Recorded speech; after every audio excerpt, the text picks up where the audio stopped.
Talking about Syria as the cabinet agree on the need to take action. We're not quite sure what that means, what kind of action and when. Let's get a view now from Kyle Orton, Middle East analyst, whose particular focus is on Syria. Hello, Kyle. Hello. We've got this cabinet statement now as well. Do you think there will or should be some kind of military intervention? I think it's highly likely there will be some kind of military response. The question really is over timing and scale, and as you say, how many allies join in with the United States. The statement from the cabinet seems to indicate that there's support for the Prime Minister to do, as Prime Minister should do, carry out the policy and then submit it to Parliament. But we have got into this unfortunate situation where we've been submitting foreign policy to Parliament first, and it tends to complicate things. So it's not clear which way it'll go yet. And what's coming across from a lot of my callers calling in tonight is that they're concerned, well, if there's a feeling there should be some action, but how can you make that actually tell and make a difference?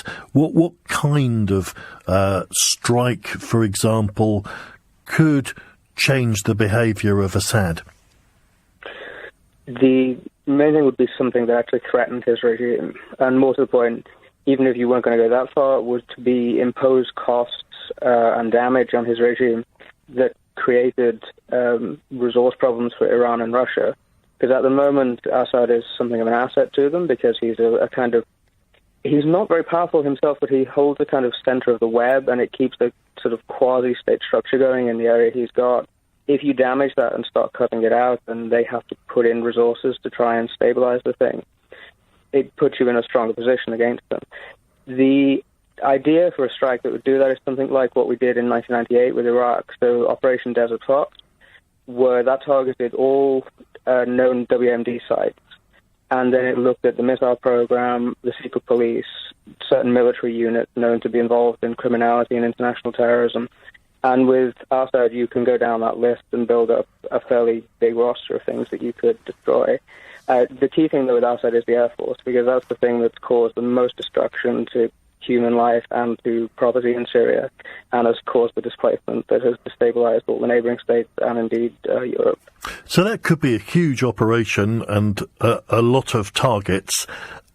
Should we be concerned, if that was to happen, that Russia would retaliate? No. The Russian position in Syria is very weak, and they know it. They've had previous experience of this, whether it was Turkey shooting down their jet in 2015, the American strike last year, the Israeli strikes in February, and indeed when the Russians attacked a U.S. military position in eastern Syria earlier this year, about 200 of their people were obliterated without reply. The Russians rely entirely on the Iranian ground forces, and the Iranian ground forces are almost all designated terrorist organizations, so they wouldn't want to invite any kind of pressure on an already precarious position.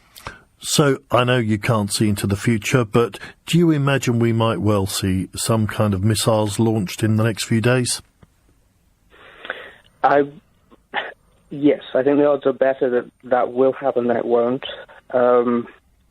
As I say, I think the question will be mostly who joins in and what kind of scale it will be on.